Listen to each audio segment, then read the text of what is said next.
Back home, but still in shock from her 31-hour wait to get a bed at Lincoln County Hospital.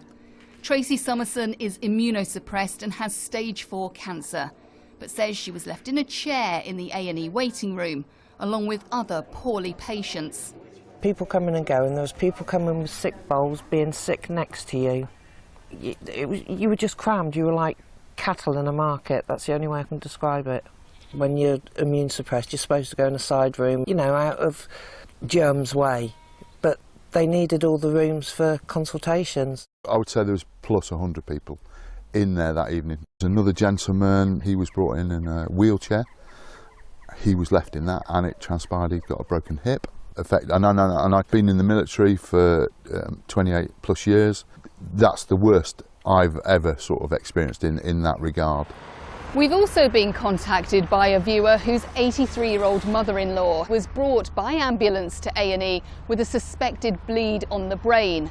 She's told us she waited more than 40 hours in the waiting room in a wheelchair in her 90 before a hospital bed was found. And these cases are not that unusual.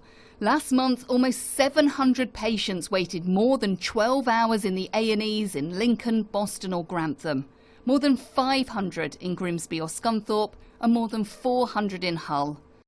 We asked United Lincolnshire Hospitals Trust for an interview, but it said no one was available. In a statement, it said despite long waits, patients were looked after in our emergency departments.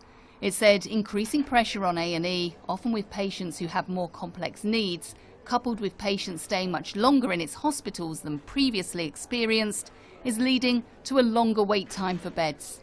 If it was that bad, why didn't the Trust declare a critical incident? Shut the doors, stop it, allowing people to come in. They've obviously got staffing issues, recruiting issues. Tracy says she'd rather drive to Nottingham than risk another wait in Lincoln's A&E. But that's a worry for someone so reliant on NHS care. Anne-Marie Tasker, BBC Look North, Scoppick near Lincoln.